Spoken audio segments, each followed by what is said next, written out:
पवित्र पवित्र अति घोर दयामय घन पवित्र परमेश्वरा महाराज देवा सामर्थ्यशाली प्रभु परमेश्वरा तू खरोखर महान आहेस बाप्पा, तू अल्फा आहेस, तू ओमेगा आहेस, तू आदी आहेस, तू अंत आहेस. मानवाचा निर्माण करता सृष्टीचा सृजनहार तू आहे पवित्र परमेश्वरा. खरोखर बाप्पा तू महान असा देव आहे पवित्र परमेश्वरा. मी तुझ्या चरणापाशी बाप्पा लीन आणि नम्र होते बाप्पा. खरोखर मी कुणीच नाही, काहीच नाही, धूळ माती कचरा आहे पवित्र परमेश्वरा. खरोखर तुझ्या वेदीवरचा एक कळाचा बाप्पा तू माझ्या मुखाला स्पर्श कर आणि खरोखर बाप्पा प्रभू परमेश्वरा आत्म्याच्या प्रेरणेने चालण्यास तू मला सहाय्य मदत कर पवित्र परमेश्वरा. तू महान असा देव आहे बाप्पा प्रभू परमेश्वरा. आम्हा सर्वांना बाप्पा या पानगृहामध्ये तू घेऊन घ्या आलास पवित्र परमेश्वरा. खरोखर आम्हा सर्वांचे येण्याचे तू मार्ग मोकळे केलेस पवित्र प्रभू. आणि बाप्पा नवीन वर्षाच्या पहिल्या दिवशी तू आम्हाला संधी मौका दिलास, तुला धन्यवाद आणि गौरव. तू महान असा देव आहेस बाप्पा, सामर्थ्यशाली बाप आहेस बाप्पा. खरोखर बाप्पा या भूतलावर जिवंत असा ठेवलाय बाप्पा आणि खरोखर तुला गौरवण्यासाठी उंचवण्यासाठी महान मौका दिलास, तुला धन्यवाद आणि गौरव. तो आम्हावर अगणित असे उपकार केले बाप्पा. त्या उपकाराची आठवण ठेवून बाप्पा मी तुला रोज आणि रोज आवारूपी यज्ञ सादर करावा यासाठी तो मला सहाय्य मदत कर बाप्पा. या ठिकाणी आलेल्या सर्व बहिणी भावाचे आत्मिक नेत्र आत्मिक कान उघड पवित्र परमेश्वरा. तुझ्या बाप्पा प्रभू परमेश्वरा पवित्रतेचा स्पर्श बाप्पा प्रत्येक आत्म्याला कर बाप्पा प्रभू परमेश्वरा. आणि बरोबर बाप्पा हो दे बाप्पा तुझ्या नावाचा गौरव बाप्पा. आम्हा सर्वांना प्रीतीने प्रेमाने एकत्र बांधून ठेव पवित्र परमेश्वरा. तू आम्हाला बाप्पा तुझ्या पवित्रतेच्या कवचामध्ये कुंपणामध्ये ठेव पवित्र परमेश्वरा. आणि हो दे बाप्पा तुझ्या नावाचा गौरव बाप्पा. आज बाप्पा जे गीत बहिणीने लेकराने गायले पवित्र परमेश्वरा ते तू आशीर्वादित केले बाप्पा. वाचलेलं वचन देखील तू आशीर्वादित कर बाप्पा.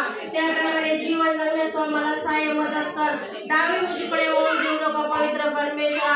खरोखर बाप्पा तुझ्या पवित्रतेच्या कवचामध्ये तू आम्हाला ठेवून आम्हाला ज्ञान बुद्धीने भर पवित्र परमेश्वरा. खरोखर बाप्पा प्रभू परमेश्वरा आम्ही सर्वजण तुझ्याकडे मध्यस्थीची प्रार्थना करीत होतो बाप्पा. आमच्यासाठी या ठिकाणी एक सेवक पाहिजे आणि खरोखर बाप्पा प्रभू परमेश्वरा नगर या ठिकाणातून बाप्पा मी सेवकांना घेऊन आला तुला धन्यवाद आणि गौरव बाप्पा. खरोखर बाप्पा त्यांचा येण्याचा प्रवास सुखारक केला. सर्व बंधनांकडे तुझ्या नावातून सोडलेस पवित्र परमेश्वरा. रस्त्याचा तू चालक मालक झालास बाप्पा प्रभू परमेश्वरा. खरोखर बाप्पा त्यांच्या संगती सोबती तू राहिलास तुला धन्यवाद आणि गौरव बाप्पा. खरोखर बाप्पा राजीव ब्रदर अभिषेक ब्रदर बाप्पा हे देखील कोल्हापूर या ठिकाणी बाप्पा वचन सेवेसाठी गेले असताना खरोखर त्यांचे देखील तू मार्ग मोकळे केले तुला धन्यवाद आणि गौरव. पवित्र प्रभू बाप्पा त्यांना तुझ्या कवचाला कर तू सांभाळस पवित्र परमेश्वरा. खरोखर त्यांना चांगल्या प्रकारचे वाहन मिळवून दिले तुला धन्यवाद आणि गौरव. खरोखर त्या ठिकाणी बाप्पा प्रभू परमेश्वरा जे लेकर आहेत बाप्पा तू निवडलेले बाप्पा त्यांच्या आत्म्याला तू स्पर्श कर आणि जे वचन जो निरोप बाप्पा राजीव ब्रदर द्वारे बाप्पा तू पाठवून देणार आहे पवित्र परमेश्वरा तो स्वीकारण्यासाठी त्यांना तू सहाय्य मदत कर बाप्पा. आणि हो दे बाप्पा तुझ्या नावाचा गौरव बाप्पा. ब्रदरला तुझ्या आत्म्याच्या प्रेरणेने चालव आणि खरोखर पवित्र आत्म्याने त्यांना धूर सुख भर पवित्र परमेश्वरा. आणि हो दे बाप्पा तुझ्या नावाचा गौरव बाप्पा. खरोखर बाप्पा आमच्या सर्व मंडळी तू आशीर्वादित अशा कर बाप्पा. बाणशिवऱ्याचा हा छोटासा कळप तू आशीर्वादित कर. मंडळाचा कळप तू आशीर्वादित कर बाप्पा. आणि नगरचा कळप आशीर्वादित करून बाप्पा त्यांना देखील तू सुखरूप सांभाळ पवित्र परमेश्वरा. इस्रायलचा कळप देखील तू आशीर्वादित असा कर बाप्पा. प्रत्येक भाऊ बहिणी संगती तू राहा बाप्पा. कोणी समस्यात अडचणीत दुःखात क्लेशात असतील पवित्र परमेश्वरा त्यातून त्यांना तू बाहेर काढ पवित्र परमेश्वरा. आणि खरोखर बाप्पा कोणी दुःख येत असेल त्याला तू स्पर्श कर बाप्पा. आणि हो दे बाप्पा तुझ्या नावाचा गौरव बाप्पा. मंडळीतील हर एक भाऊ बहिणीच्या समस्या अडचणी दुःख क्लेश तू दूर कर पवित्र परमेश्वरा. आणि हो दे बाप्पा तुझ्या नावाचा गौरव. तुझे सेवक बाप्पा प्रभू परमेश्वरा वगैरे मास्टर आणि बाप्पा त्यांचे सहकारी यांचा देखील तू ताबा घे बाप्पा. सेवकाला तुझ्या आत्म्याच्या प्रेरणेने चालव बाप्पा. आम्हा सर्वांना बाप्पा जो निरोप बाप्पा या वर्षासाठी आहे पवित्र परमेश्वरा तो सेवकाच्या द्वारे तू कळव पवित्र परमेश्वरा. आणि खरोखर बाप्पा आम्हा सर्वांना तुझी वचने समजणार मन अंत करून दे. योग्य प्रकारच्या कृपा वरदानाने तो आम्हाला भर पवित्र परमेश्वरा. आणि खरोखर आमचं जीवन बाप्पा प्रभू परमेश्वरा तुझ्याप्रमाणे तुझ्या बाप्पा वचनाप्रमाणे असं वाचन तू कर बाप्पा प्रभू परमेश्वरा. खरोखर दुष्ट सैतान बाप्पा हा वाचून बसलाय पवित्र परमेश्वरा त्याला बाप्पा तुझ्या पवित्र नामात तू धमकाव. कारण त्या कल्वरी क्रूसावर बाप्पा तू आम्हासाठी बाप्पा प्रभू परमेश्वरा त्याला तू त्या ठिकाणी तुझ्या बाप्पा प्रभू परमेश्वरा तू जो केलास पवित्र परमेश्वरा, त्या बापा तुझ्या वचनाच्या द्वारे त्याला तू तिथं हरवलास पवित्र परमेश्वरा, आणि त्या वचनाचा आम्ही स्वीकार करतो बापा.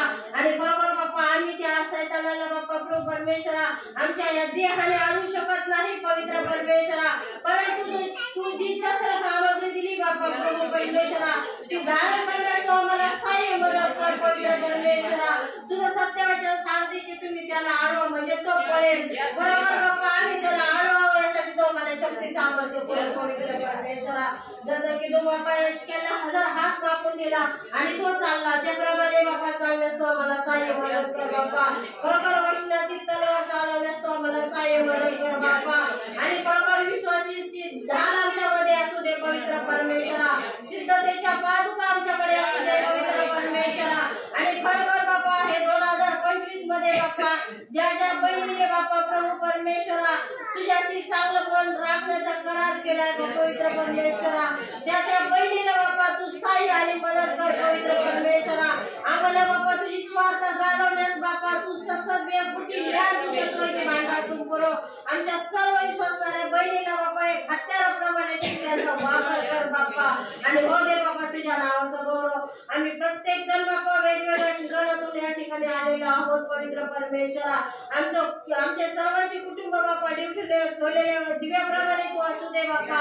त्या प्रकाशामध्ये अनेक कुटुंब प्रकाशले जाऊ दे पवित्र परमेश्वरा.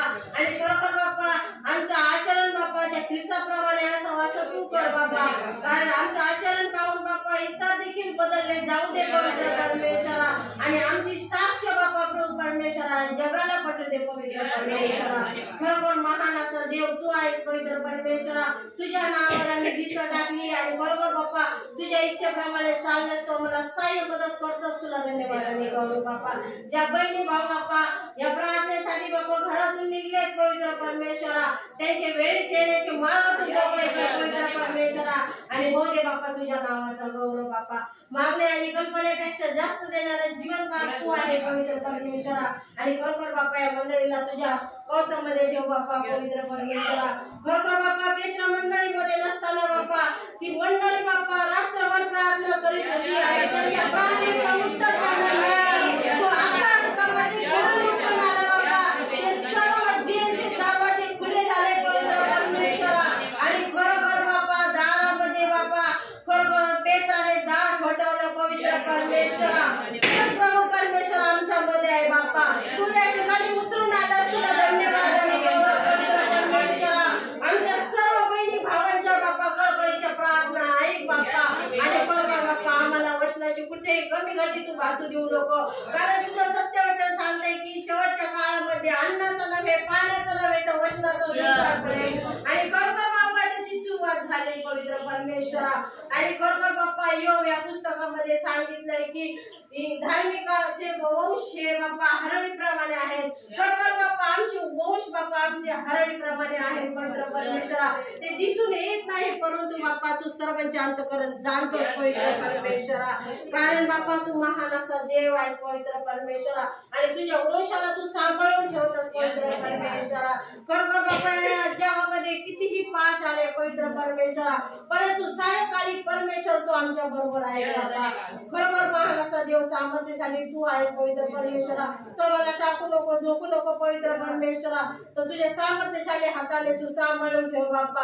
आणि बरोबर बाप्पा प्रभू परमेश्वरा ज्या ठिकाणी ठेवलं नाही अशा ठिकाणी तू उचलायला जिवंत बापा आहे बापा. ज्या ठिकाणी पेरणीच केली नाही अशा ठिकाणी कापणी करायला लावणारा जिवंत परमेश्वर तू आहेस बाप्पा.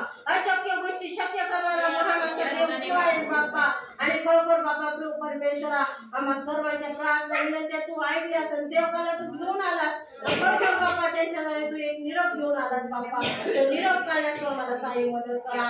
आणि बरोबर देवकाला तुझ्या आत्म्याच्या प्रेरणेने चालव पवित्र परमेश्वरा. या ठिकाणी जे भाऊ आले पवित्र परमेश्वरा त्यांचे कुटुंब तू आशीर्वादित असे कर बाप्पा. आणि ज्या ज्या ठिकाणी तुझी स्तुती आराधना प्रार्थना चालू आहे पवित्र परमेश्वरा त्या ठिकाणी तू उतरून ये. हो दे बाबा तुझ्या नावाचं. इथून तुझा वेळ का तुझ्या अति संपत्ती बापा मुखातून अपशब्द केला असेल त्याची दयेने कृपेने क्षमा कर. आणि जे योग्य माहिती बापा ते दिल्या वाचून राहू परमेश्वरा. छोटीशी विनंती धन्यता आणणारा प्रिय प्रभू येशू ख्रिस्त त्याच्या गोड नावात मागते म्हणतोय आमेन. या पुढचा वेळ वगैरे मास्टर यांच्याकडे देण्यात येत आहे.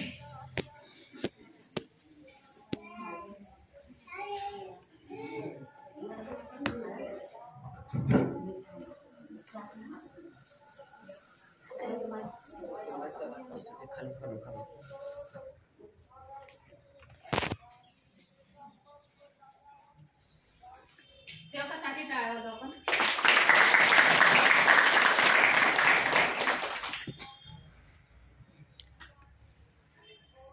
प्रभूच्या नावाला धन्यवाद देतो प्रियांनो की प्रभूने हा सुंदरसा वेळ दिलेला आहे. धन्य ते प्रियजन आहेत ज्यांना प्रभूच्या चरणी बसण्याची संधी देवबाप देतो. आणि हे उद्गार स्वतः येशूने मार्था आणि मारिया यांच्या घरी आल्यावर आपल्या मुखातून हे शब्द काढलेले आहेत. केव्हा काढले माहिती आहे प्रियांनो? जेव्हा मार्थेला कामाची दगदग झाली तेव्हा ती प्रभूला म्हणली, प्रभू मारियाला माझी सहाय्यता करण्यासाठी पाठवा, कारण मला कामाचा फार बोजा माझ्यावर आहे. तेव्हा प्रभू स्वतः म्हणला, मार्थे, मारियाने चांगला वाटा निवडून घेतला आहे. प्रियांनो, जय येशू ख्रिस्ताने मारियासाठी हे उद्गार काढले, तेच उद्गार तुमच्यासाठी आज येशू ख्रिस्त जरी दिसत नाही पण पवित्र आत्मेतून तुमच्यासाठी काढीत आहे. तुम्ही पण चांगला वाटा निवडला आणि प्रभूच्या भवनामध्ये चर्चमध्ये एकत्रित झाला. यासारखा आशीर्वादाचा क्षण, यासारखा आशीर्वादित दुसरी कोणती गोष्ट प्रभूच्या नजरेमध्ये नाही. म्हणून आपण आवाज चांगला आहे ना प्रत्येकाचा? आहे ना आवाज? आपण बघूया. आता मी माईक बंद करणार आहे. मी माईक आता बंद करणार आहे. आता तुम्ही एवढे जण आहात आहे ना, एकापेक्षा अधिक आहेत ना या ठिकाणी. बघूया आता देव बाप्पाच्या हालेलुयाला कोण किती कशा प्रकारे आवाज काढतो. मी माईक ऑफ करतो. हालेलुया. प्रभूच्या नावाला धन्यवाद असो प्रियांनो. तो दुष्ट सैतान या आवाजाने घाबरून पळून गेला.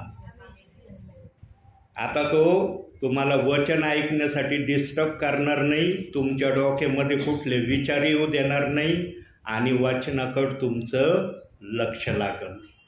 प्रियांनो, काल रात्री मी माझ्या व्हॉट्सअपला जेवढे प्रियजन आहेत तेवढ्यांना मी रात्री 10 वाजता का 10:30 वाजता नवीन वर्षाचा संदेश एका परिवारात मी दिला होता. नवीन वर्षामध्ये तुम्ही काय करायचं ठरवलं या संदर्भामध्ये मी संदेश दिलेला आहे. आज त्या संदेशाला मी रिपीट करणार नाही. आज माझ्याकडं तुमच्यासाठी नवीन असा मानना देवबाप्पांनी मला दिला आहे आणि हा मानना केवळ 5 वचनातून मी आणलेला आहे. आणि हा मानना विशेष करून विषयरहित संदेश आहे. ज्याला विषय नाही असा संदेश तुम्ही आज ऐकणार आहात. आणि हा संदेश या मोबाईलमध्ये रेकॉर्डिंग होत आहे. जेव्हा योग्य विषय मला या संदेशाला मिळेल त्यावेळेला मी हा संदेश डाउनलोड करून आपल्याला पाठवीन. आणि मग आता जे तुम्ही ऐकत आहात, जे प्रियजन आज चर्चला काही कारणास्तव येऊ शकले नाही त्याही प्रियजनांना हा संदेश ऐकण्याची देवबाप संधी देईल. तर काढूया आपण वचनाकडे जाऊया. अगोदर वचनातून आपण पाहूया. अनुवादाचं पुस्तक काढूया. 8वा अध्याय काढू. 8वा अध्याय 6वं वचन. तर आपला देव परमेश्वर याच्या आज्ञा पाळ, त्याच्या मार्गाने चाल व प्रियांनो, देव बाप्पाचा शब्द आलाय, नवीन वर्षामध्ये देवाने तुम्हाला आणलंय. तुम्ही म्हणू शकत नाही आम्ही नवीन वर्षात आलेलो नाही.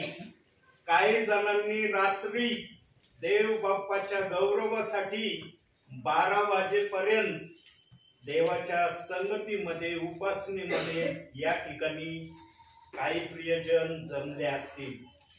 प्रियांनो, धन्य ते प्रियजन आहेत आणि धन्य ते सेवक आहेत जे नवीन वर्षाची स्वागतासाठी आपल्या चर्चमध्ये भक्ती ठेवतात.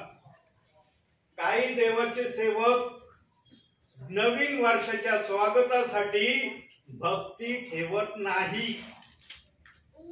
जे कोणी नवीन वर्षाच्या स्वागतासाठी भक्ती ठेवत नसतील त्या सेवकांना आज प्रभू या ठिकाणातून निरोप देत आहे की प्रत्येकाने देवाचा आगत स्वागतासाठी नवीन वर्षाच्या दिवशी भक्ती ठेवणं गरजेचं आहे. मग ती 1 घंटेची ठेवा, 2 घंटेची ठेवा, तुमची जेवढी भक्ती करण्याची इच्छा शक्ती असेल त्याप्रमाणे तुम्ही भक्ती केलीच पाहिजे. कारण अख्खं जग जर नवीन वर्षाच्या स्वागतासाठी निरनिराळ्या माध्यमातून एन्जॉय करतं, तर आम्ही आमच्या देवाला आमच्या भोटाचं फळ देण्यासाठी येऊ नये का? जग आपल्या प्रकारे एन्जॉय करतं. आम्हाला आमच्या प्रभूने एन्जॉय करण्याचा रस्ता दाखवलाय, पण काही जण या रस्त्यामध्ये चालत नसलेले देव बाप्पाला दिसत आहे. म्हणून वचन आलंय, त्याच्या मार्गाने चाल. किती सोपा शब्द आहे, त्याच्या मार्गाने चाल, संपला. परंतु या शब्दामध्ये सुईच्या टोकापेक्षाही बारीक आत्मेला आम्हाला घेऊन चालायचं आहे. या आत्मेला देखील आम्हाला प्रभूसाठी नाकारायचं नाही. आणि पुढे म्हटलंय, त्याचे भय धर. भय असलं तर देवाच्या इच्छेप्रमाणे आम्ही वागू. भय जर नसलं तर आम्ही काही पण करू शकू. देवाच्या भयामध्ये राहणारा व्यक्ती नेहमी देवाच्या इच्छेप्रमाणे चालण्याची प्रतिक्रिया प्रत्येक वेळेला माणसाला नव्हे तर प्रभूला दाखवतो. नवीन वर्षामध्ये काही संकल्प केले का? रात्री काही प्रार्थना विनंत्या झाल्या का नाही? या ठिकाणी काही नवीन संकल्प केले का? नवीन वर्षामध्ये काही संकल्प मी सांगणार आहे, विचारातून सांगणार आहे आणि वचनातून त्याचे पुरावे दाखवणार आहे. असं नाही की ते संकल्प नुसते तोंडी सांगणार आहे आणि त्याला वचनाचा पुरावा दाखवणार नाही. सर्वात मोठा पुरावा तुम्हाला वचनाचा दाखवतो. तुम्ही या ठिकाणी प्रार्थनेला आलात, कशासाठी आलात आणि इथं येण्याचं कारण काय आहे ते वचनातून दाखवतो. यौन वर्तमान 13वा अध्याय 18वं वचन. मी तुम्हा सर्वांविषयी बोलत नाही, जे मी निवडले ते मला माहित आहे. तरी जो माझी भाकर खातो त्याने मजूर आपली टाप उचलली आहे, असा जो शास्त्रलेख आहे तो पूर्ण झाला पाहिजे. बघा प्रियांनो, खालचा जो भाग आहे तो भाग या संदेशामध्ये नाही, परंतु वरचं जे वाक्य आहे, मी तुम्हा सर्वांविषयी बोलत नाही. देवाचा शब्द आहे की देव बाप सर्वांसाठी बोलत नाही, पण जे निवडलेले आहेत त्यांच्यासाठी प्रभू बोलत आहे. आज या ठिकाणी जे तुम्ही प्रियजन आलेले आहात प्रियांनो, तुम्ही आपल्या मनाने नाही आले बरं का. ज्याने तुम्हाला निवडले ना त्याने तुम्हाला या ठिकाणी आणले आहे.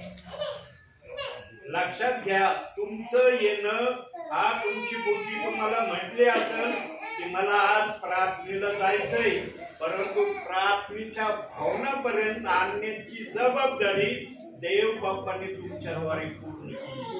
आताच बहिणीने प्रार्थनेमध्ये विनोद देव बाप्पाला आभार मानले की सेवकांचं येणं तू आशीर्वादित केलं.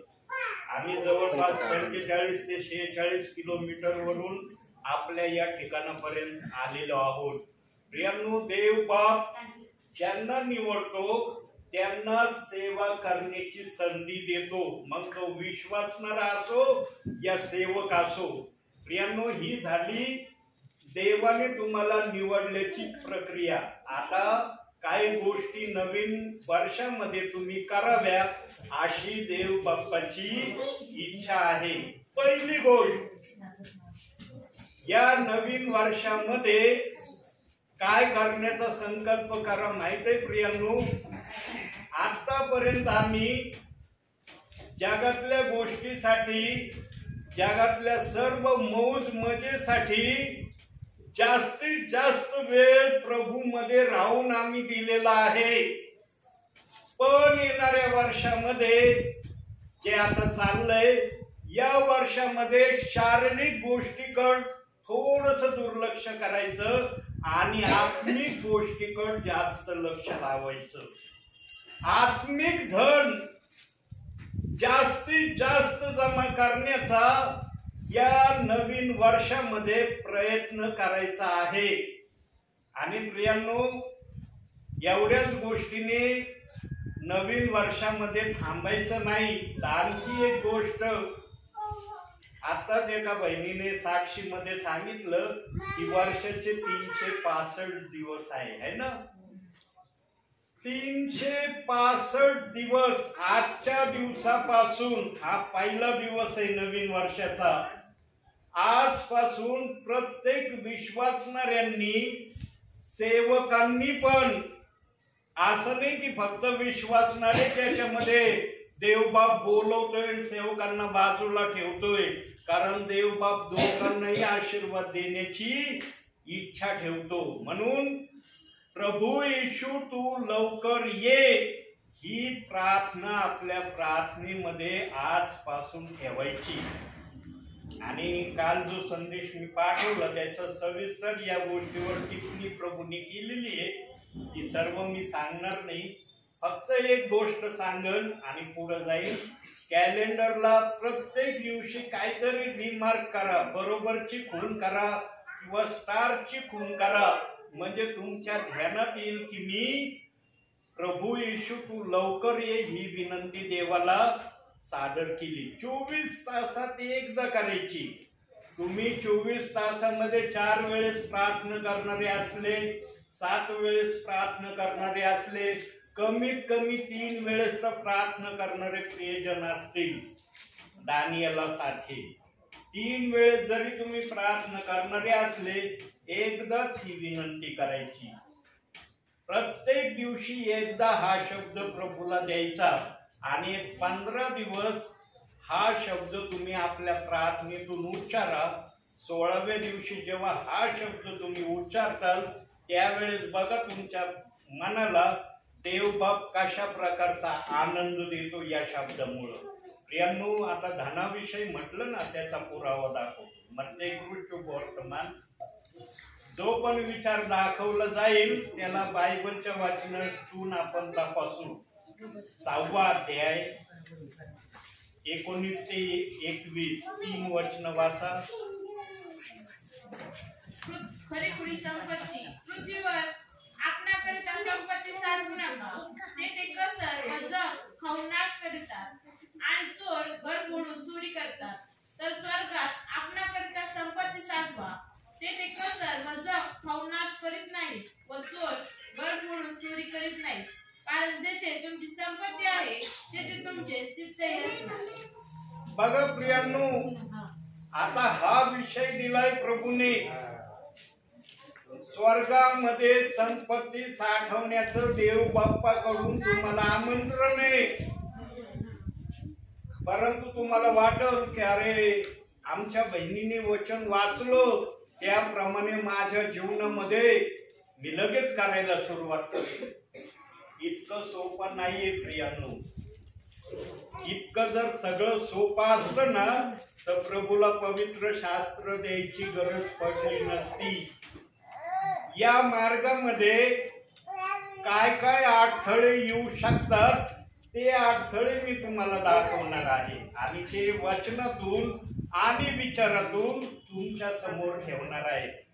पहिलं अडखळण्याचं कारण स्वर्गामध्ये धन साठवण्यासाठी सैतान कोणतं कार्य करील ते वचनातून बघू. काढूया स्तोत्र संहिता 101 7वं वचन. कपट करणाऱ्याला माझ्या घरात हारायला येणार नाही, असत्य बोलणारा माझ्या दृष्टीपुढे टिकणार नाही. सैतान पहिली गोष्ट तुमच्या जीवनामध्ये कपट आणील. सैतानाने या कपटाच्या माध्यमातून फार मोठा पराक्रम बायबल मध्ये केला असं वचनात सांगितलेलं आहे. यहूदा इस्करियोतच्या मनामध्ये काय आलं होतं? कपट आलं ना. कपटाने धरून देण्याचा विचार त्याच्या मनात आला ना आणि कपटाला त्याने पुढं कार्यान्वित केलं आणि थेट प्रभूला पकडण्यापर्यंत त्याने आपला कपट यशस्वी करून दाखवला. आणि मग जेव्हा यहूदाने ही प्रक्रिया करण्याची सुरुवात केली तेव्हा वचनामध्ये यहूदा इस्करियोतसाठी एक शब्द ठेवलाय. काय शब्द ठेवलाय? की याचा जन्म झाला नसता तर याच्यासाठी हे बरं होतं. प्रियांनो, आपण शब्दशः सगळे वचन पाहणार नाही कारण या गोष्टी तुम्ही यापूर्वी ऐकल्यात, वचनातून तुम्ही वाचला असेल. कारण आपल्याला वेळ थोडा थोडा वाचवायचा म्हणून काही गोष्टींचे मी वचनाचा संदर्भ सांगणार नाही पण विचार तुमच्या समोर ठेवीन. यहूदालाच येशू ख्रिस्ताने हे शब्द वापरले. तुझा जन्म झाला नसता तर हे तुझ्यासाठी बरं होतं. कारण सैतानाचं सर्वात प्रभावी हत्यार ना हे कपट आहे. काही जण म्हणतात निराशा हे सैतानाचं सर्वात मोठं हत्यार आहे. निराशा येतीन जाती पण कपट आहे ना हृदयामध्ये कायम राहतो. बघा, एखाद्या व्यक्तीच्या मनामध्ये एखाद्या व्यक्तीविषयी जर कपट यायला सुरुवात झाली ना तो एक प्रकारचा कपट येत नाही, अनेक कपट यायला सुरुवात होतात आणि त्या कपटाने तो इतका गांगरून जातो त्याला समजत नाही की या कपटाचा शेवट मी काय करू. प्रियांनो, आमच्या बरोबर प्रभू जर असला तर आम्ही या कपटाला आमच्या जीवनामध्ये थारा देणार नाही. वचनात काय सांगितलं? कपट करणाऱ्यांना माझ्या घरात म्हणजे स्वर्गामध्ये जागा नाही.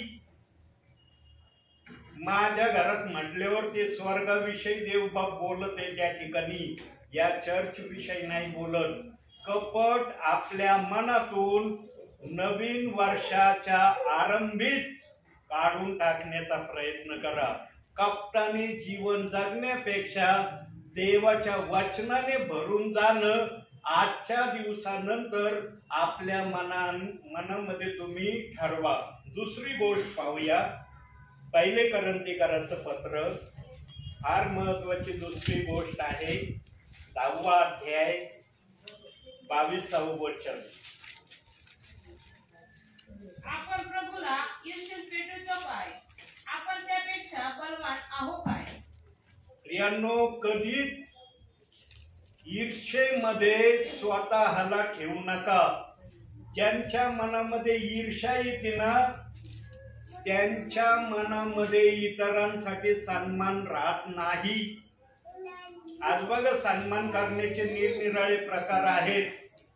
कुणाचा सन्मान चांगला होतो, कुणाचा सन्मान थोडा कमी होतो. का होतो? कारण कुठंतरी ईर्ष्या मनामध्ये असते, कुठंतरी मनामध्ये काही ना काही डाऊट असतो. म्हणून अशा प्रक्रियेचं जीवन आम्ही भाविक ख्रिस्तामध्ये अनुभवतो. प्रियांनो, असं जीवन जगण्याची देवाने आम्हाला परवानगी दिली जसं देव जगत आहे, देवाचा जो स्वभाव आहे तो स्वभाव आमचा असावा अशी देवाची इच्छा आहे. ज्याच्या मनामध्ये ईर्ष्या येते तो कुठंतरी देवाच्या स्वभावाप्रमाणे चालण्यामध्ये थोडासा माग पडतो. याला जरा वचनातून पाहू आपण या विषयाला. मत्तेकृत शुभवर्तमान 5वा अध्याय 48वे वचन. ह्यास्तव जसा तुमचा स्वर्गीय पिता पूर्ण आहे तसे तुम्ही पूर्ण व्हा. बघा, ज्यांच्या मनात ईर्ष्या असेल त्याला या वचनाप्रमाणे करता येईल का? त्याला म्हणता येईल का की जसा माझा स्वर्गीय पिता पूर्ण आहे तसा मी पण पूर्ण होण्याच्या वाटेवर चाललो? प्रियांनो, प्रभू पण त्याच प्रियजनांना पित्यासारखं होण्याची परवानगी देईल जो सैतानाचे काम आपल्या जीवनातून काढून टाकील, जो स्वतःला. आणखी एक वचन बघू, 1 पेत्र 1 अध्याय 16वे वचन. याच प्रियजनांना या मार्गामध्ये चालता येणार आहे. 1 अध्याय 16वे वचन. कारण मी पवित्र आहे, यास्तव तुम्ही पवित्र व्हा असं शास्त्रलेख आहे. बघा, देवाची ही एक आज्ञा आहे. पूर्ण होण्याची आज्ञा दिली तर पवित्रतेत राहण्याचं पण देवाने सांगितलेलं आहे. आणि मनुष्य पवित्रतेपासून कोणत्या गोष्टींनी बाहेर निघायला सुरुवात करतो माहितीये? कुठून त्याची पवित्रतेतून बाहेर निघण्याची सुरुवात सुरू होते? आम्हाला माहित असलं पाहिजे आमची पवित्रता देवाच्या इच्छेप्रमाणे कुठून होऊ नये राहिली. आम्ही जर साधं खोटं बोललो ना, खोटं, तिथून आमची अपवित्रतेतून बाहेर निघण्याची सुरुवात होते. आणि त्याचा शेवट कुठं आहे? या गोष्टीचा शेवट कुठं आहे? कोणाला सांगता येईल शेवट कुठं आहे? पास्टरांनी सांगितलं असून तुम्हाला बरेच वेळेस मी स्वतः ऐकलंय, राजू पास्टरांच्या मुखातून मी ऐकलंय. शेवट कुठे आहे? नरकात. ते तर प्रभूच्या हातात आहे. आपण मनुष्याविषयी इथं प्रभू बोलत आहे. आमच्या पापाचा शेवट कुठे आहे? व्यभिचारामध्ये आमचा शेवट आहे. आज्ञेमध्ये सांगितले ना व्यभिचार करू नको, दिली ना आज्ञा. व्यभिचार हे सर्वात घातक पातक आहे. म्हणून मोशेच्या नियमशास्त्राप्रमाणे एक स्त्री व्यभिचार करत असताना लोकांनी तिला पकडलं आणि त्या स्त्रीच्या माग हे सर्व लोक धोंडे घेऊन लागले, दगडमार तिला करायला लागले. पण पाळता पाळता ती येशू ख्रिस्तापर्यंत आली आणि जिथं येशू आली तिथं थांबली. आणि मग हे मारेकरी जे होते त्यांनी पाहिलं, अरे येशू समोर ही गेली. मारेकरी पण थांबले. आणि मग येशूला काही जण म्हणले, या स्त्रीला आम्ही व्यभिचार करताना रंगे हात पकडले आणि मोशेच्या नियमशास्त्रात आम्हाला मोशेने सांगितलंय कोणी व्यभिचार करत असेल त्याला ढोल मार करा. येशू जमिनीवर काहीतरी बोटाने लिहित होता आणि लिहिता लिहिता तो म्हणला, ठीक आहे या स्त्रीने व्यभिचार केला ना मान्य, पण तुमच्यामध्ये ज्याने काही पाप केलं नसेल त्याने प्रथम धोंडा या स्त्रीवर टाकावा. आणि मग प्रत्येकाने स्वतःला तपासलं, अरे मी वाईट बोलतो का, मी खोटं बोलतो का, मी व्यसन करतो का, मी निरनिराळ्या पापी करतो का? कोणालाही असं दिसून आलं नाही की मी कुठलंच पाप करत नाही. प्रत्येकाला काही ना काही स्वतःच पाप दिसलं आणि येशू म्हणला, जो पापी नसेल त्याने दगड टाकावा. सगळ्यांनी धोंडे टाकून निघून गेली. प्रियांनो, खोटं बोलण्यापासून आरंभ होतो व्यभिचारापर्यंत हे शेवटचं पाप बायबलच्या वचनाप्रमाणे आहे. प्रियांनो, नवीन वर्षामध्ये संकल्प करा, की मी जास्तीत जास्त पवित्रतेमध्ये राहण्याचा प्रयत्न करेन. नकळत पाप आमच्याकडून होतील, देव बाप्पाला कळतं, नकळत यांच्याकडून काही ना काही होईल. जे तुम्हाला कळत नाही ते जर झालं ना, त्याची प्रभू ऑटोमॅटिक क्षमा करेल. पण जे तुमच्या बुद्धीला कळतंय, अरे हे करणं पाप आहे, देवबाप म्हणला हे करू नको, तरी मी करतो, त्या पापांपासून दूर राहण्याचा नवीन वर्षामध्ये प्रयत्न करा. आणि जर कोणाकडून झालंच असं पाप, तर त्या पापाचा पश्चाताप करायला नवीन वर्षात विसरू नका. आता असं म्हणणं, जाऊ दे आमचा प्रभू क्षमा करायलाच बसला, मी प्रार्थना नाही केली तरी माझी क्षमा होईल, कबुली जबाब देऊन त्या पापाला सोडून द्या आणि पुन्हा पाप करण्याचा तसा प्रयत्न करू नका. बायबल मध्ये येशूनी हे पण सांगितलं, जेवढ्या आजारी लोकांना येशूनी बरं केलं बायबल मध्ये, त्या सर्व लोकांना एकच आज्ञा देऊन त्यांनी पाठवलं. 2 ठिकाणच्या गोष्टीचा आपण वचन बघणार आहे या विषयासाठी. पहिलं वचन काढूया, योहानकृष्ण वर्तमान 5वा अध्याय 14वं वचन. येशूचे शब्द ऐका. त्यानंतर येशूने त्याला मंदिरात गाठून म्हटले, पहा तू बरा झाला आहेस, आतापासून पाप करू नको, करशील तर तुझे पूर्वीपेक्षा अधिक वाईट होईल. पहिली गोष्ट. आता दुसरा आणखी एक पाहूया, योहानकृष्ण वर्तमान 8वा अध्याय 11वं वचन. ती म्हणाली, प्रभूजी कोणी नाही. तेव्हा येशू तिला म्हणाला, मीही तुला दंड करीत नाही, जा, यापुढे पाप करू नको. पाहिलं, येशूच्या मुखातले शब्द असे जर प्रत्येक शब्द दाखवले तर खूप मोठा आपला संदेश होईल.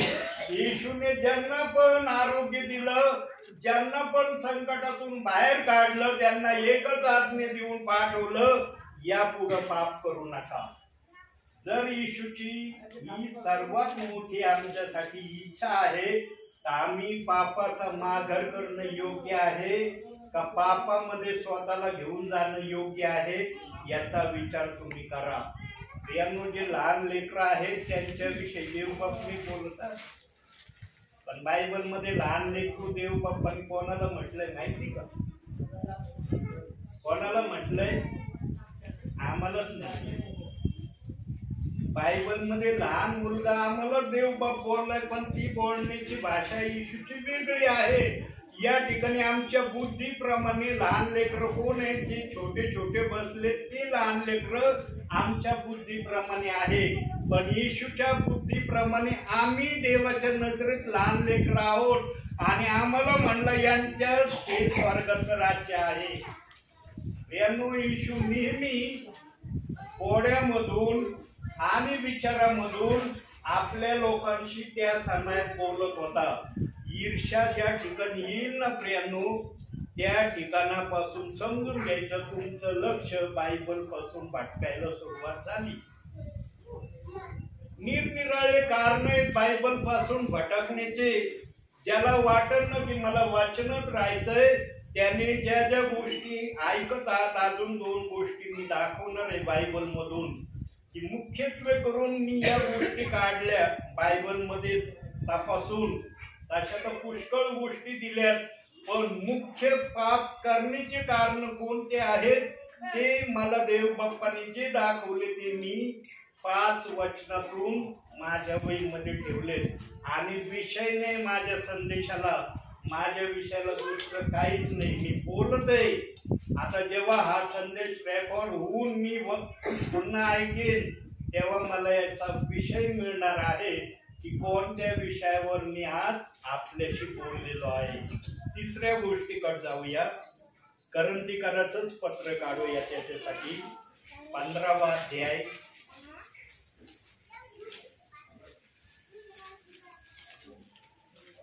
34वं वचन.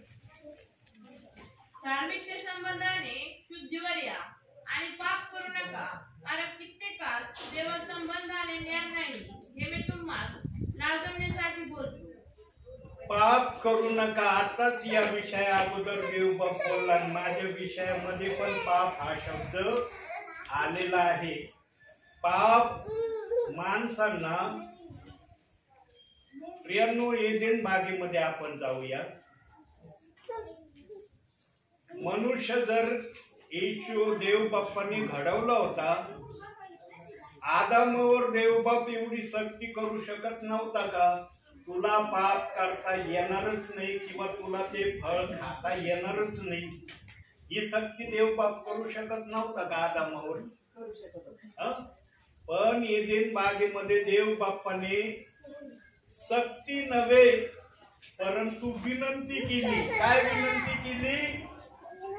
बागेतल्या सगळ्या झाडांची फळं खा, मध्ये असलेलं जे झाड आहे त्याच्या जवळ जाऊ नको, त्याला शिवू नको, त्याचं फळ खाऊ नको.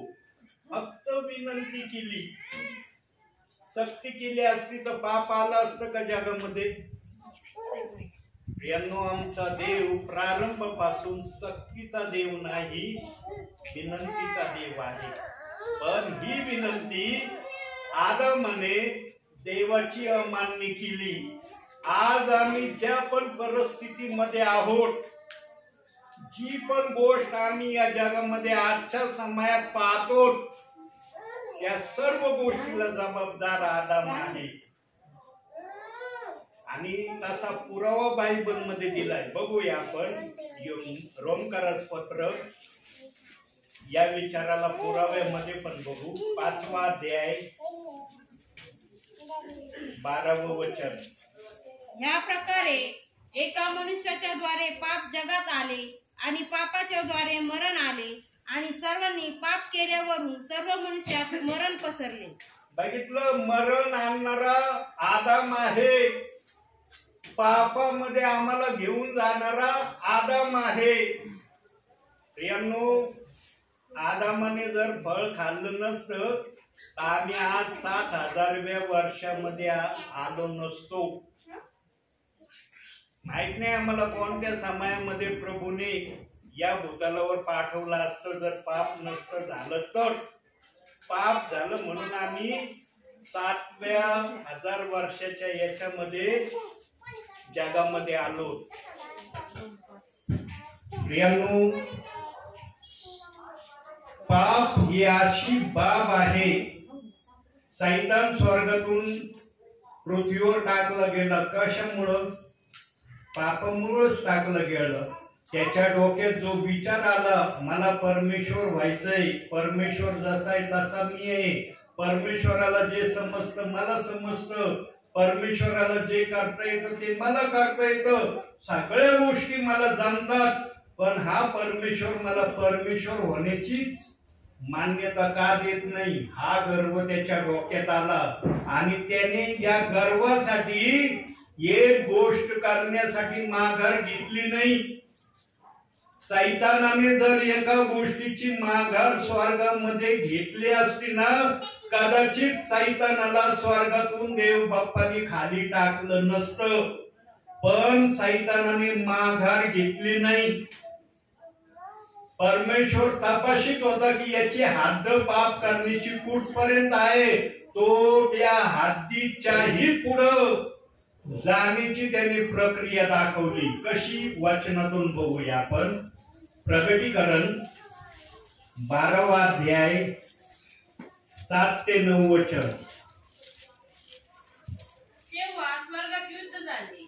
मिखाएल व त्याचे दूत अजगराबरोबर युद्ध करण्यास निघाले आणि त्याबरोबर अजगर व त्याचे दूत लढले, तरी त्याचे काही चालले नाही आणि स्वर्गात त्याचे ठिकाणही आणखी सापडले नाही. मग मोठा अजगर खाली टाकण्यात आला. स्वर्ग जगाला ठपविणारा दियाबल व सैतान म्हटलेला जुना साप याला खाली पृथ्वीवर टाकण्यात आले व त्याबरोबर त्याच्या दूतास टाकण्यात आले. पाहिलं, त्याने युद्ध करण्यापासून देखील माघार घेतली नाही. परमेश्वर होण्यासाठी तो युद्धात उतरला.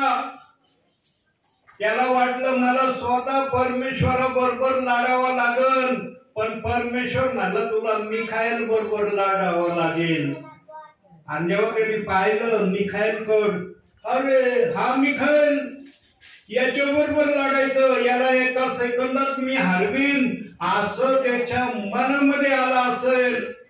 पण सैतानाच्या मनामध्ये येणे आलं की मिखाईलला जर परमेश्वर युद्ध करायला पाठवतोय तर परमेश्वर आपली सर्व शक्ती मिखाईलच्या शरीरात सोडणार आहे याची त्याला जाणीव झाली नाही.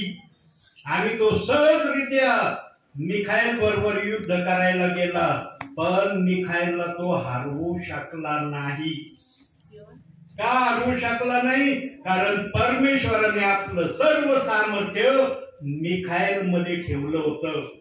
यांनो, जेव्हा आम्ही पण भावी जीवनामध्ये सैतानाच्या विरोधात चालण्यासाठी मनाची तयारी करतो ना, तेव्हा परमेश्वर पण आम्हाला अशाच प्रकारची सहाय्यता करतो. तुम्ही सैतानाच्या बाजूने उभे राहण्यासाठी माझं सामर्थ्य मी तुम्हाला देतो. यांनो, हे सामर्थ्य आम्हाला देव बाप द्यायला तयार आहे, पण या सामर्थ्याला एक अट आहे.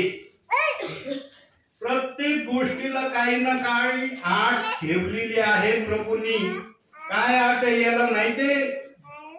तुमच्यामध्ये पवित्र आत्मा कार्य करतो का, ही प्रथम अट आहे. ज्याच्यामध्ये पवित्र आत्मा आहे तोच प्रभूचा आहे. त्याच्यासाठीच प्रभू म्हणला, हे माझं निवडलेलं पात्र आहे आणि मी ओळखतो याला. आज तुम्ही आम्ही या ठिकाणी बसलो, आम्ही कोणी एवढी शाश्वती देऊ शकत नाही. आम्ही स्वतःला निवडलेले म्हणून घेऊ शकतो, मी निवडलेला आहे. पण हा निवडलेला कोणत्या समयापर्यंत निवडलेला असला पाहिजे, बायबलने सांगितलंय. आज काही विश्वासणारी या गोष्टीकडे लक्ष देत नाही. कोणत्या गोष्टीकडे लक्ष देत नाही? वचनातून पाहूया. मत्तेकृत शुभवर्तमान 24वा अध्याय 13वं वचन.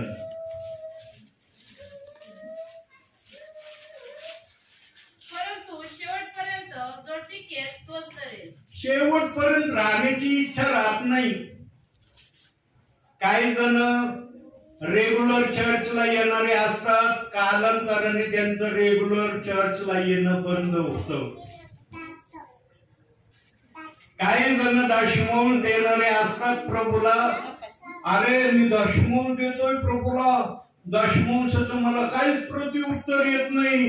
देव बाप्पाने तो मला किती 10 मध्ये सांगितलंय, तुम्ही सर्व दशमोश माझ्या भांडारात आणा, म्हणजे जागा मावणार नाही. एवढा आशीर्वाद मी तुम्हावर वर्तितो की नाही याविषयी माझी प्रतिती पहा. अरे आम्ही तो किती महिने झालं दशमोल देतो, आम्हाला त्या दशमोशाचा काहीच लाभ झालेला दिसत नाही.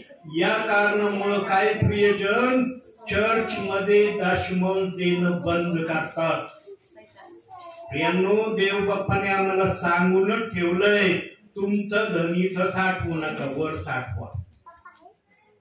बघा आता सेवकगण सेवेला जातात ना, जे सेवक असतात ते, कोणता सेवक त्यांना जे दान मिळतं ना, किती भेटू ते दान कधी लिहून नाही ठेवत. या परिवाराने मला एवढं दान दिलंय, कोणताच सेवक लिहून नाही ठेवत नसल, पण वरती त्याचा लेखाजोखा केला जातो. म्हणून प्रभू म्हणला, तुम्ही आपली धनसंपत्ती पृथ्वीवर साठवू नका, तर वर साठवा. आणि ती धनसंपत्ती साठवण्याचं काम प्रभू करतोय, आम्ही नाही करत, प्रभू करतोय. प्रत्येकाच्या नाव पुढं आज तुम्ही चर्चला आलात, लिहून ठेवलं का वहीमध्ये? मी आज चर्चला चाललो, लिहिलंय का वहीमध्ये? नाही लिहिलं, वरती लिहिलंय प्रभू. अरे एवढे प्रियजन चर्चला आले, प्रत्येकाचं नाव लिहून ठेवलंय. जर चर्चला येण्यापासून लिखाण आहे, तर तुम्ही जे सत्कार्य चांगले कार्य करता त्याचं पण लिखाण वर केलं जात आहे. आणि हेच ते आत्मिक धन या नवीन वर्षामध्ये साठवण्याची मनाची तयारी करायची. म्हणून देव बाप्पांनी इथं आणलंय तुम्हाला. इथं देव बाप्पांनी तुम्हाला मला वेळ घालवायला आणलेलं नाही. देव बाप्पाच्या मनात पण योजना आहे. काही जणांना वाटतं देव नुसतं द्यायला बसलाय. देव द्यायला नाही, घ्यायला बसलाय. ज्यांना कळेल ना की देव घ्यायला पण बसला त्यालाच प्रभू कळेल. ज्यांच्या डोक्यात आहे ना देव नुसता द्यायला बसलाय त्यांना कधीच देव कळणार नाही आणि मग अशांचा न्याय होणार आहे. प्रियांनो, सेवक अंतिम समयापर्यंत सेवेला जात आहेत. का जात आहे? कारण जे झोपेमध्ये आहेत ना त्यांना जाग करण्यासाठी प्रभूच्या दासांना प्रभू पाठवतो. सेवक कधीच वेळ घालवायला पाठवित नाही आणि प्रभूच्या योजनेशिवाय कोणतीच गोष्ट होत नाही. सेवेमध्ये जर एखाद्या सेवकाच्या सेवेमध्ये विश्वासणारे जर सेवकाच्या सांगण्याप्रमाणे वारंवार करू नाही राहिले मग देव बाप्पा त्याची योजना बनवतो. कारण सेवकाला पाठवणं अथवा न पाठवणं हे देवाच्या हातात आहे. ज्या ठिकाणी देवाचा सन्मान होईल त्या ठिकाणी सेवक गेल्याशिवाय राहणार नाही आणि ज्या ठिकाणी विश्वासणारे बोलून दाखवणार नाही पण कृतीने प्रभूला दाखवते. जाऊ दे सेवक आलेत म्हणून बसायचं प्रार्थनेला, नसते आले तर बसलोच नसतो. या प्रक्रिया मला माझ्या सेवेमध्ये जास्त मला आढळण्यात आल्या. प्रियांनो, जे तुम्ही ऐकता ना ते करण्याची तयारी ठेवली पाहिजे तर त्या गोष्टीला महत्व आहे. न तर हर सेवक वचनच सांगतोय. प्रत्येक सेवक हेच घेऊन येतो ना, आहे का दुसरं काही त्यांच्या जवळ? हा बोलण्याची त्यांची परिभाषा वेगळी असेल पण प्रत्येकाजवळ बायबल शिवाय दुसरं काही त्यांच्या जवळ नसतं. प्रियांनो, आडात जेवढा असन तेवढंच पावऱ्यात येणार. आडात जर थोडा असलं थोडंच ऐकायला मिळेल, जादा असलं तर जादा मिळेल. प्रियांनो, नवीन वर्षामध्ये सेवकांच्या माध्यमातून तर सामर्थ्यशाली बनायचंय तुम्हाला, पण तुम्ही वैयक्तिकरित्या देखील पॉवरफुल प्रभूच्या नावाने व्हायचं. जे कोणी प्रार्थना करत नसतील त्यांनी नवीन वर्षामध्ये प्रार्थना करायला सुरुवात करा. कमीत कमी 3 वेळेस 24 तासामध्ये प्रार्थना करण्याचं ध्येय लक्ष ठेवा. आणि आणखी एक गोष्ट मी कालच्या संदेशात सांगितली. काय सांगितली माहितीये? वेळेचा दशमन देण्याचं नवीन वर्षामध्ये तयारी करा. बरेच विश्वासणारे वेळेचा दशमांश प्रभूला देत नाही. काही जण 1 घंटा 1.5 घंटा देव बाप्पाला वेळ देतात परंतु पूर्ण वेळ 2 तास 40 मिनिटं हा प्रभूचा दशमांश आहे. प्रियांनो, किती भाग्यशाली, किती धन्य देव बाप्पाने आम्हाला करण्याचं ठरवलंय. 2 दशमांश देव बाप्पा आमच्याकडे मागतो. पहिला वेळेचा, दुसरा कमाईचा. पण काही प्रियजन वेळेचा दशमांश देत नाही, काही जण आपल्या कमाईचा दशमांश देत नाही. प्रियांनो, देवाला दिल्याने कधी तुम्हाला कमी पाडणार नाही. हा तुम्हाला सुरुवातीला नाही मिळणार, तो भाग वेगळा. पण जेव्हा प्रभू द्यायला सुरुवात करील ना तेव्हा तुम्हाला कळेल. प्रियांनो, मी अशा परिवारामध्ये सेवा केली आणि करत आहे. अशा ठिकाणी काही प्रियजन राहत होते ते आज प्रशस्त स्लॅबच्या याच्यामध्ये राहिलंय. म्हणजे चांगले घर, 2 बेस 3 बेच काय म्हणतात ना ते त्यांना प्लॉट मिळाले. जे की त्यांची यापूर्वीची अशी परिस्थिती होती, फार छोट्याल्या घरात ते राहत होते. प्रियांनो, जे वचन ऐकतात ना त्यांना देवबाप लगेच आशीर्वाद द्यायला सुरुवात करतो. मी एका परिवारात प्रार्थना सुरू केली आणि काही महिन्यामध्ये 10 महिन्याच्या आत 10 महिने पण देव बाप्पाने होऊ नये दिले आणि त्याच प्रियजनांच्या घरातून नवीन वर्षाचा काल मी संदेश आपल्याला टाकलेला आहे. आणि त्याच्यामध्ये काही गोष्टी मी उद्गारल्यात पण बोलण्यामध्ये की तुम्ही ज्या ठिकाणी राहत होते तिथं कसं वातावरण होतं, या ठिकाणी कसं वाटतंय. आणि मग त्या विश्वासणाऱ्यांनी आपल्या शब्दांनी सांगितलं इथं फार आम्ही आनंदी आहोत, पण त्या ठिकाणी आनंदी नव्हतो. प्रियांनो, देव बाप आनंद देतो केव्हा? जेव्हा वचन ऐकतो तेव्हा, आणि देवाचं देणं आम्ही देवाला देतो तेव्हा आम्हाला देव बाप दिल्याशिवाय राहत नाही. जे प्रियजन दशमौल देत नसतील त्या प्रियजनांनी ठरवायचं मी आता दशमौल रेग्युलर देईन. मला देव बाप्पाने काही दिलं नाही तरी मी देईन. त्यानो माझ्या एकदम अंगठ्या बहादर आहे. श्रीरामपूरला आम्ही राहत होतो, पुरतांबा फाट्याच्या रोडवर राहत होतो. एक सेवक आले होते जोगदंड नावाचे, बेलापूर वरून 1993 साली आले होते श्रीरामपूरला. आणि माझ्याला त्यांनी सांगितलं, म्हणे मावशी तुम्ही कंडक्टरची आई आहात, तुमचे मालक काय करत होते? आईने सरळ सांगितलं माझे मालक सेंट्रल गव्हर्नमेंट मध्ये कामाला होते आणि मला पेन्शन चालू आहे. त्या सेवकाने एकदाच माझ्या आईला सांगितलं, एकदाच घडीघडीने सांगितलं, एकदाच सांगितलं 93 साली तुम्हाला तुमच्या पेन्शनचा दशमौल द्यावा लागेल.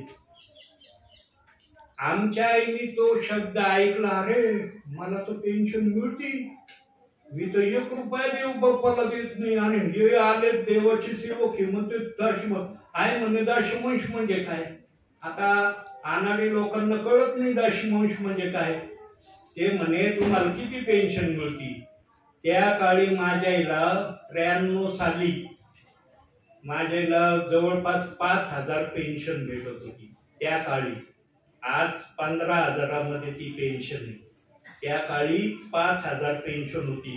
ते दास म्हणले तुम्हाला 500 रुपये याचा तुम्हाला हे द्यावा लागल, दशमौल द्यावा लागल. आईने दुसऱ्या महिन्यापासूनच त्यांच्या चर्चला आम्ही जायचो, जोगदंड पाळकांच्या बेलापूरला एजी चर्च आहे त्यांचं. तिथं दशमौल आईने स्टार्ट केला.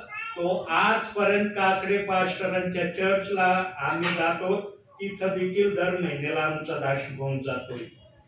प्रियांनो, माझ्याचं वय आजच्या समयाला 84च्या पुढं माझ्याचं वय, पण आजही माझी आई एकदम चांगली आहे, ठणठणीत आहे, जेवण जातंय, सगळं व्यवस्थित आहे. प्रियांनो, हे मी का सांगतो तुम्हाला याचा पुरावा दाखवतो बायबल मधून. नीतिसूत्रे या गोष्टीचा पुरावा बघा. 3रा अध्याय, नीतिसूत्रे 3रा अध्याय 2रं वचन. कारण त्यापासून दीर्घ आयुष्य, वृद्धी व कल्याण ही तुला प्राप्त होती. परत वाचा. कारण त्यापासून दीर्घ आयुष्य, वृद्धी व कल्याण ही तुला प्राप्त होती. पाहिलं, देव कधीच उपकाराचा अपकार करत नाही. माझ्याला भावी जीवनात जरी इतर गोष्टी नाही मिळाल्या, पण माझ्याला देव बाप्पाने वयोवृद्ध स्थितीत तर आणलंयच, पण वयोमर्यादा माझ्याची वाढवली आहे. माझ्याच्या बरोबरच्या सर्व स्त्रिया गेल्या, पण आमच्या आज पण आहे जगामध्ये. प्रियांनो, खरं सांगतोय मी, ही गोष्ट नाही सांगत.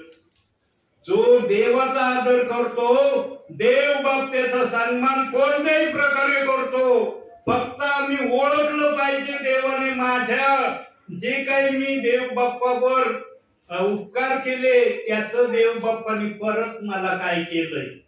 देव बाप कधीच कोणाचा ऋणी राहत नाही. वचनात सांगितलंय तो कर्ज बाजारी कोणाचाच राहू इच्छित नाही. तो प्रत्येकाला काही ना काही देतो. माझ्याचं आयुष्य देव बाप्पाने वाढवलंय. आज पण आमच्या सकाळी जेव्हा मी उठलो, माझ्या अगोदर आई उठली आणि म्हणे उठ उठ उठ, प्रार्थनेला जायचंय. त्या ब्रदरांचा फोन आला होता ना, जा तिकडं प्रार्थनेला. इतक्या उत्साहाने आणि जल्लोषाने माझ्याने मला उत्साहित केलं. प्रियांनो, हा उत्साह, हे आनंद देवाच्या सानिध्यात असलेल्या प्रियजनांनाच करता येतो. तो किती वेळाचा असतो याला महत्व नाही, पण ती करण्याची संधी देव बाप देतो ही त्याची धन्यता आहे. म्हणून प्रियांनो, तुम्ही आलात या ठिकाणी, आलात ना, रिकामे आलात आहे ना, काही घेऊन जाण्याची आशा आहे का नाही इथून? एक शब्द तुमच्या हृदयात निघण्या अगोदर किंवा इथं आल्यावर आला असेल डोक्यात, मला आशीर्वादित व्हायचंय, है ना? कोणी म्हणतं का मला आशीर्वादित नाही व्हायचं? बिना आशीर्वादाच जायचं चर्च मधून? आहे कोणाच्या मनात? प्रियांनो, देवाला खुश करण्याचा प्रयत्न करा. देव बाप तुम्हाला कोणत्या ना कोणत्या माध्यमातून खुश केल्याशिवाय राहणार नाही. त्याच्यामध्ये पाप करू नका. पापापासून नवीन वर्षामध्ये अलिप्त राहण्याचा प्रयत्न करा. म्हणजे एक दोन आपण पाहिले पाप कसे. आता शेवटचं एक पाप बघू आणि मग या ठिकाणी मी थांबणार आहे. काढूया आपण स्तोत्र संहिता 107:4. शेवटचं पाप. ते अरण्यात वैरण प्रदेशातील वाटेने भटकले, त्यास वस्तीचे नगर आढळले नाही. सॉरी पानपट्टी झालं माझं.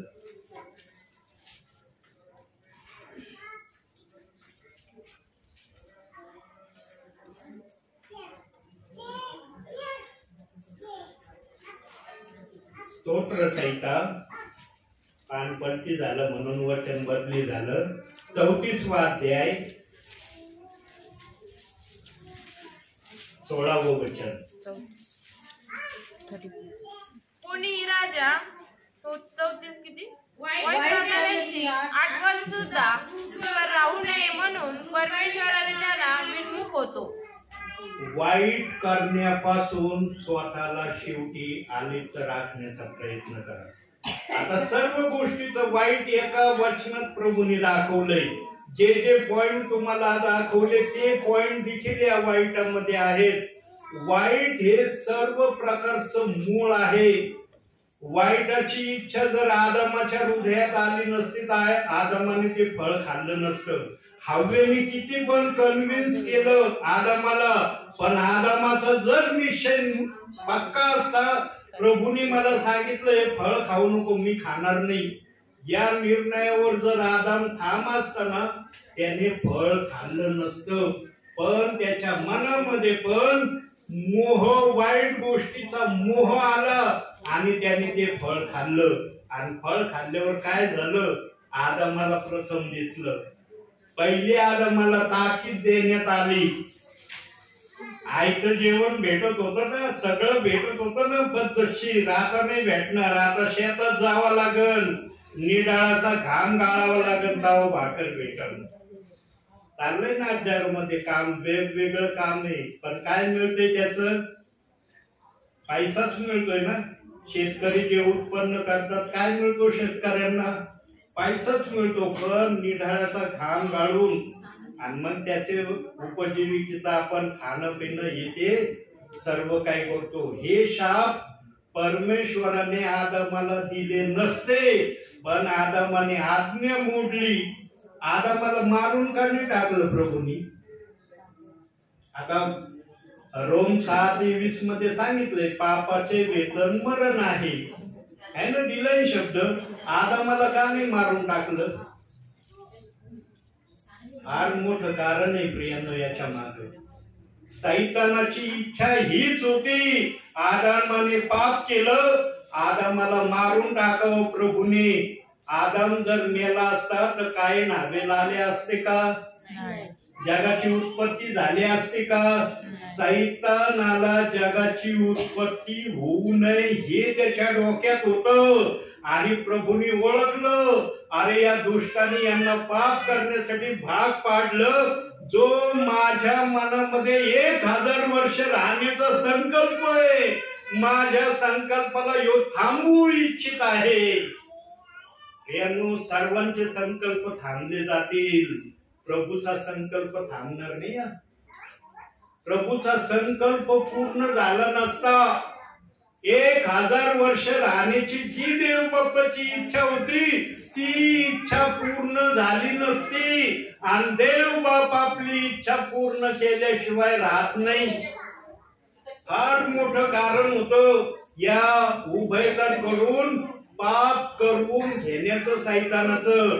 पण प्रभू परमेश्वरांनी ओळखलं याचा डावपेच काय आहे, याच्या मनामध्ये किती वाईट योजना यांनी बनवली, म्हणून शाप दिला आदामाला, मारून टाकलं नाही आणि म्हणला जा आता तुला काम धंदा करून आपली उपजीविका चालव आणि या पृथ्वीला पुढं व्यापून टाक. ती प्रक्रिया आजपर्यंत चालली. प्रियांनो, सर्वांचे संकल्प फेल होतील, देवाचा संकल्प फेल होणार नाही. पण एक गोष्ट झाली, 1000 वर्षाचं 7000व्या वर्षामध्ये प्रभूला यावं लागलं. मनुष्य इतका पापामध्ये घडून गेला की प्रभूला 7000व्या वर्षामध्ये मनुष्याने आणलंय. नंतर प्रभूचा संकल्प 1000 वर्षाचाच होता, वचनासहित दिलंय. पुढे दिलंय बघूया एक शब्द, 2 पेत्र 3 अध्याय 8वं वचन. 3 अध्याय 8वं वचन. तरी प्रिय बंधूंनो, ही एक गोष्ट तुम्ही विसरू नका, प्रभूला एक दिवस 1000 वर्षासारखा आणि 1000 वर्ष एक दिवसासारखे आहेत.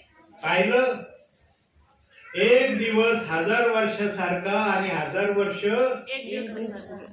7000व्या वर्षात जर आलोत आम्ही तर मग कसं आलोत आम्ही, कसं आलो? प्रभू तर 1000 वर्षासाठी आला होता, 7000वं वर्ष सुरू झालंय. कशामुळे आलोत आम्ही? मनुष्य देव बाप्पाचं ऐकत नाही म्हणून आलोत आम्ही इथपर्यंत. पण आता 7 हा आकडा पूर्णतेचं दर्शक आहे, जे उत्पत्तीमध्ये प्रभूंनी दाखवून दिलं. म्हणून या 7000व्या वर्षामध्ये आमचा देव बाप कधी पण येणार आहे, त्याला बंधन नाहीये. पण आता ते जे निवडलेले प्रियजन जे थोडे बहुत अजून बाहेर आहेत, ते आत आले की प्रभू लगेच येणार आहे चोरासारखा. त्यांनी सांगितलंय पण मी चोरासारखा येईल. म्हणून मी पण माझ्या सेवा क्षेत्रामध्ये कुणालाच फोन करून जात नाही, अचानकपणे जातो. काय असे ठिकाण आहेत, 1-2 ठिकाणी तिथं मी माझे वार फिक्स केले सेवेला जाण्याची. 1-2 ठिकाणी, बाकी ठिकाणी माझे वार फिक्स नाही आणि जाण्याचा टाइम पण फिक्स नाही. पण 1-2 ठिकाण खूप दूरचे आहेत. त्या ठिकाणच्या प्रियजनांच्या प्रॉब्लेमीमुळं त्यांना मी त्या ठिकाणी येण्यासाठी वार देऊन ठेवलेला आहे. प्रियांनो, जसं विश्वासनांना आशीर्वाद भेटन त्या प्रकारे प्रक्रिया करणं पण प्रभूच्या दृष्टीने योग्य आहे. म्हणून सेवक पण तशा काही गोष्टी करत आहेत. म्हणून आता तुम्ही याच्या सर्व गोष्टी ऐकल्या ना. आता या गोष्टी करण्यासाठी तुम्हाला काय व्हावं लागेल? ऐकल्या ना या सर्व गोष्टी, वाईट बद्दलच्या गोष्टी ऐकल्या. आता हे करण्यासाठी तुम्हाला काय धारण करावं लागेल? पवित्र आत्मा. वाचनातून बघूया. तिथाचं पत्र हे याच्यावर एक्सप्लेन नाही करणार, स्पष्टीकरण नाही करणार आहे याच्यावर. 3 अध्याय 2 वचन. कोणाची निंदा करू नये, भांडखोरपणा न करिता सौम्य व सर्व मनुष्याबरोबर सर्व प्रकारे नम्रतेने वागणारे असावे, अशी त्यास आठवण दे. नम्रतेने जर वागण्याचं ठरवलं तुम्ही तर सर्व गोष्टींवर तुम्ही विजयी झाल्याशिवाय राहणार नाही. पण नम्रता धारण केली नाही तर मग कसं तुमचं प्रभूमध्ये चालणं होईल हे कोणाला सांगता येणार नाही. प्रभूला फक्त नम्र लोक हवे आहेत आणि जो नम्रतेने प्रभू समोर राहण्याची इच्छा व्यक्त करील, देव बाप त्याला शारीरिक जीवनात पण आशीर्वादानं भरल आणि आत्मिक जीवनात तर प्रश्नच राहत नाही. तिथं तर त्यांची पातळी उंचावरच राहणार आहे. म्हणून ठरवा प्रियांनो, या ठिकाणातून बाहेर निघण्या अगोदर की मला नम्रतेमध्ये चालायचंय.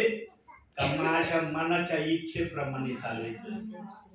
मनाच्या इच्छेप्रमाणे जर चालण्याचा निर्धार केला या ठिकाणातून जाण्या अगोदर तुम्ही किती यशस्वी होताल हे सांगता येणार नाही. पण जर नम्रतेने प्रभू मध्ये राहण्याचा निश्चय केला तर प्रभूच्या येण्यापर्यंत तुमची नम्रता प्रभू समोर कायम टिकून राहील. आणि सैतान जर याच्यामध्ये आला तर सैतानाला ही नम्रता आग दिसन. आणि त्यांनी त्याच्या दुष्ट आत्म्यांना सांगितलंय ज्या ठिकाणी आग असेल तिथं हात घालायचा नाही. जिथं आग दिसती ना तिथं कधीच दुष्ट आत्मे हात घालीत नाही. प्रियांनो, नम्रतेची आग त्या दुष्ट आत्म्यांना दिसू द्या. जेव्हा ही आग प्रत्येक विश्वासणाऱ्यांमधून त्या दुष्ट आत्म्यांना दिसेल त्यावेळेला प्रभूचा संकल्प पूर्ण झाल्याशिवाय राहणार नाही. आणि प्रभूंनी जो वादा केलाय प्रगटीकरणाच्या 22व्या अध्यायात, मी लवकर येतो, तो शब्द देव बाप आमच्यासाठी लवकर पूर्ण करण. म्हणून या नवीन वर्षामध्ये आमच्या प्रभूने आम्हाला घेऊन जाण्यासाठी यावं ही मध्यस्थीची विनंती प्रत्येकाच्या प्रार्थनेमध्ये आजच्या दिवसापासून ते 31 डिसेंबरच्या रात्रीपर्यंत एकदा तरी ही विनंती करणारे तुम्ही विश्वासू बना. बघूया आता येणाऱ्या वर्षामध्ये देवबापाने एक निरोप तुम्हाला दिलाय. किती जण वर्षाचे 365 दिवस रोज ही विनंती करते. एखाद्या वेळेस जर विसरभोळ्या राहिली, ज्या दिवशीची विनंती राहिली पुढच्या दिवशी डबल त्याच्यासाठी प्रार्थना करा. पण देवबाप विश्वासपणा तुमच्यात येऊ देणार नाही हा मी विश्वास ठेवतो. म्हणून आजच्या छोट्याशा संदेशातून देवबाप तुम्हाला आणि मला भरपूर आणि भरपूर आशीर्वाद देऊ. आमेन.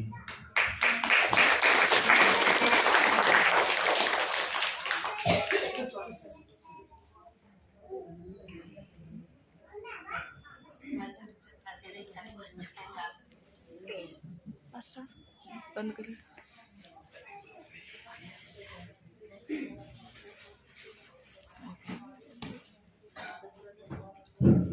खरोखर या सुंदरशा संदेशाबद्दल आपण प्रभूला धन्यवाद देऊ आणि पास्टरचे देखील आभार मानू. सर्वजण टाळ्या वाजवू.